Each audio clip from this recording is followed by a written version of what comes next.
Let's get started with today's story. It all started with a phone call. Just an ordinary Friday evening, and I was standing in the kitchen stirring a pot of spaghetti when my buddy Nate called. "Hey, Evan, can you talk?" Nate sounded hesitant. I could hear something heavy in his voice, something he was holding back. I pressed the phone closer. "Yeah, what's up?" There was silence for a beat too long. Then he sighed. "Listen, man, I saw Maya today. She was with some guy. They didn't look like co-workers, if you catch my drift." I froze, my heart thudded. "What do you mean, where?" "At this coffee shop downtown. I wasn't going to say anything, but, Evan, they were holding hands." I tried to stay calm, but my mind was already racing. Holding hands? Maya was supposed to be at work. "Maybe it's a misunderstanding," I mumbled, not sure if I was reassuring him or myself. "I hope so, man," Nate replied softly. "But I thought you'd want to know." The call ended, and I just stood there staring at the pot of boiling spaghetti, the steam fogging up the kitchen.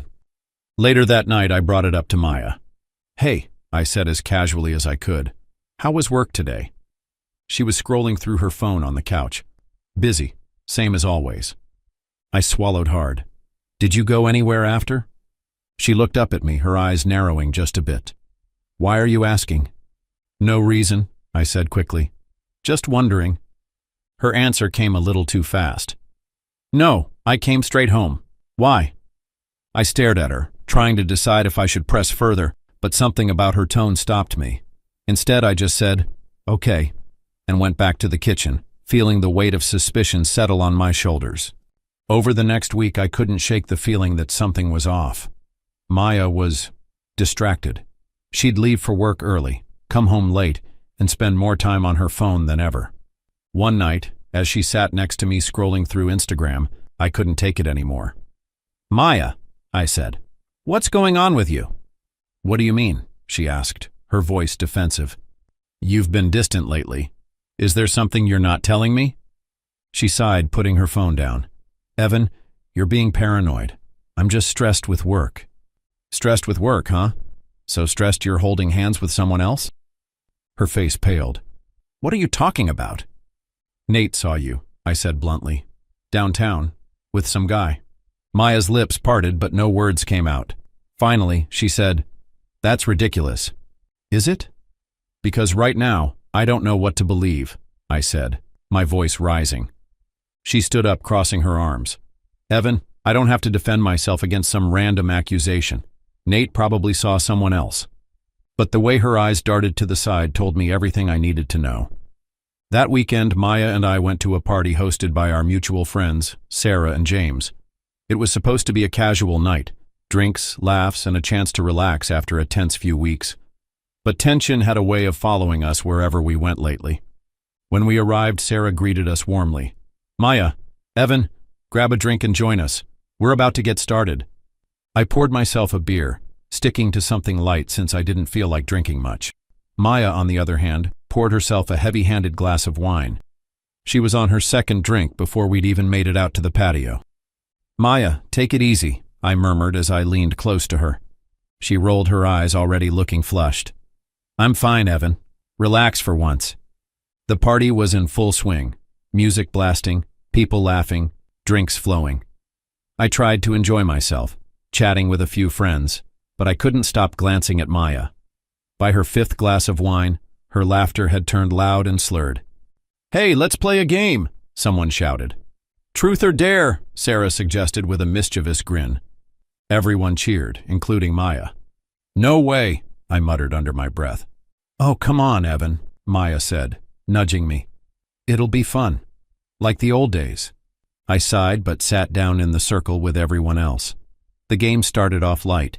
People were daring each other to take silly shots or answering harmless questions about past relationships and embarrassing stories. Then it was Maya's turn. "Truth or dare?" James asked. "Truth," she slurred, giggling as she leaned back against the couch. "All right," James said, smirking. "What's one thing you would change about Evan?" The room fell quiet for a moment, the question hanging in the air. I sat up straighter, suddenly on edge. "Maya," I began, but she cut me off. "Oh, that's easy," she said, waving me off with a drunken laugh. "I'd change his skills in bed." The circle erupted into nervous laughter, but my stomach dropped. Maya wasn't done. I mean, he tries, but it's just not enough. He doesn't satisfy me. She leaned forward conspiratorially, whispering loudly enough for the whole room to hear. Honestly, I wish he was bigger. That would help. The laughter died instantly. The silence was deafening as everyone stared at me, awkward and uncomfortable. My face burned. I wanted to disappear. "Maya," I said through gritted teeth. "That's enough." She giggled, oblivious to the weight of what she'd just said. "What? It's the truth, isn't it?" I stood up abruptly, grabbing her arm. "We're leaving, now." "What? Evan, come on, it was just a joke," she protested, stumbling as I pulled her to her feet. "Say goodbye," I snapped, not bothering to look at anyone else in the room. Dragging her out to the car, I didn't say a word. She kept babbling drunkenly, laughing like nothing had happened.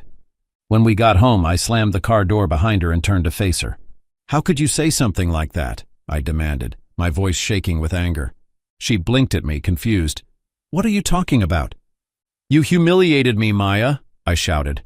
"In front of our friends. How could you talk about our private life like that?" Her expression shifted and she crossed her arms. "Oh, grow up, Evan. It's not that serious." "Not that serious," I repeated, stunned. "You just told a room full of people that I'm not good enough for you." "Well, maybe you're not," she snapped, her voice dripping with venom. I stared at her, unable to believe what I was hearing. "You know what, Maya? I've had enough of your games, your lies, and your complete lack of respect for me." She rolled her eyes, but her voice faltered.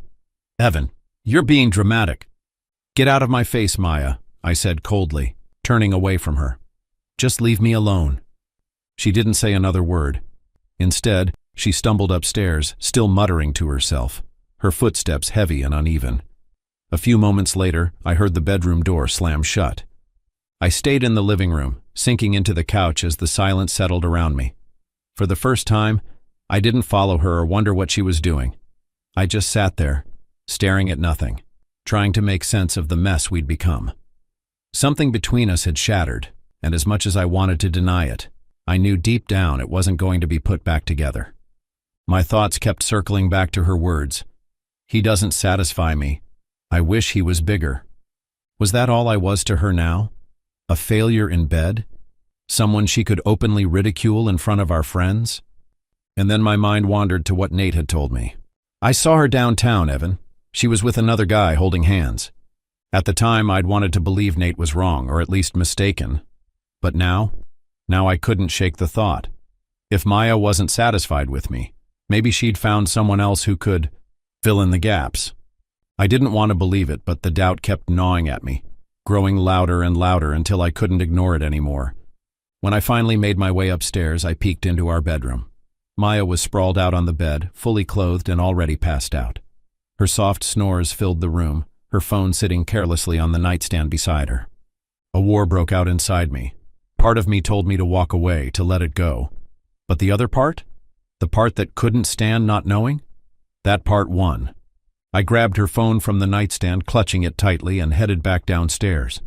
I sat on the couch, staring at the screen for a long moment before opening it, feeling the weight of what I might uncover pressing down on me. Maya wasn't exactly cautious when it came to passwords. She'd always used her birthday. I opened her messaging app, and at first there was nothing unusual.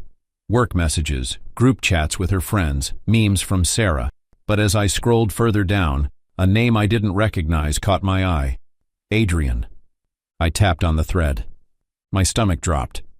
The messages went back months. Sweet nothings, flirty exchanges, plans to meet up.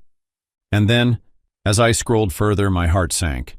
There were photos, pictures of them together, hugging, kissing, lying in bed. Some were taken in what was clearly a hotel room, while others were unmistakably from our own house. I kept scrolling, my breath growing shallow. And then came the videos, intimate videos. Moments she was supposed to share only with me, moments that were sacred, private, and ours, were now exposed on the screen in front of my eyes. It wasn't just the act itself that gutted me. It was the way they had chosen to immortalize it. They wanted to remember the moment. They captured it, recorded it like it was something to be proud of, like it was something worth preserving. Each image, each frame was a blow I couldn't absorb. My mind reeled as I processed what I was seeing. I wanted to stop, to throw the phone away, but I couldn't. It was as if I needed to see the full extent of her betrayal, even though every second of it was tearing me apart. I felt like I was going to throw up. My chest tightened, and I could barely breathe as I watched her with this man, Adrian. He wasn't just a fling. They'd been together for 5 months. I sat there for a moment, staring at the phone in my hands. Then, with trembling resolve, I forwarded the photos and videos to my own phone. I needed evidence, not just for my peace of mind, but because I knew this wasn't something I could ignore or confront her about blindly. Once the files were sent, I deleted our messages from her device, making sure there was no trace that I had found out. Carefully, I placed it back on the nightstand, exactly where it had been, and left the room as quietly as I had entered. That night I lay awake in the living room, staring at the ceiling.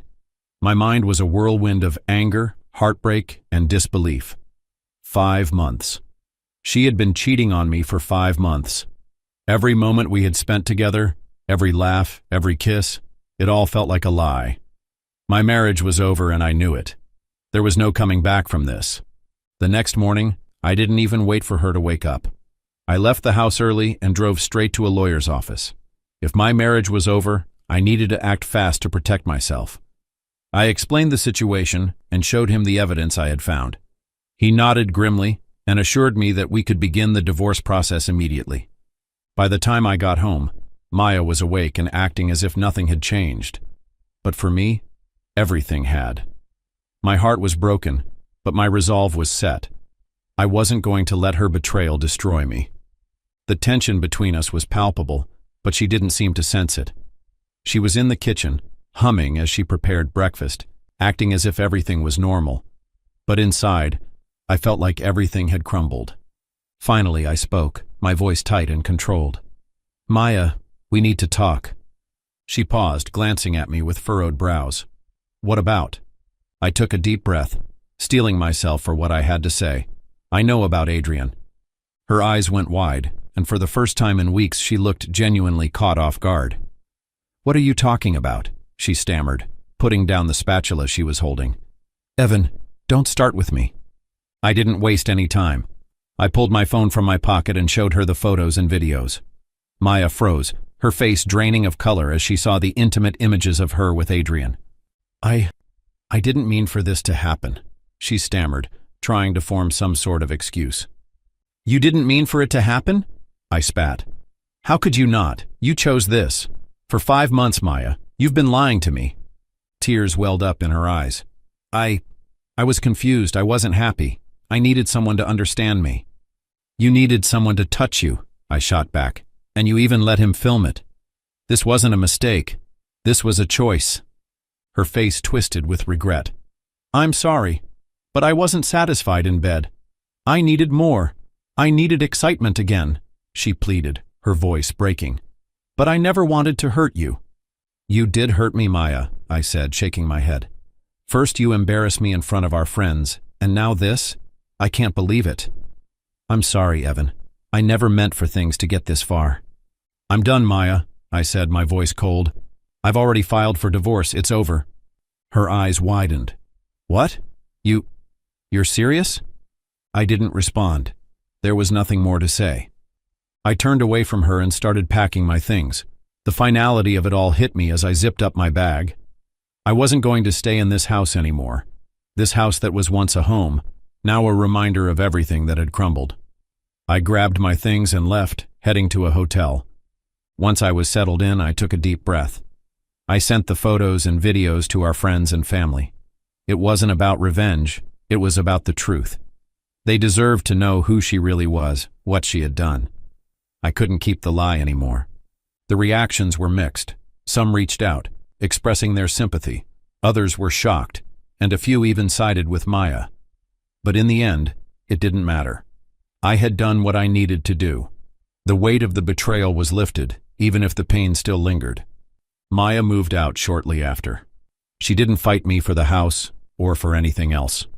She didn't try to cling to anything, perhaps because she knew she had nothing left. The divorce was finalized, and I started rebuilding my life. Though I still didn't know what the future held, one thing was certain. I would never let anyone treat me like that again. I wasn't broken. I was free. Thank you for watching.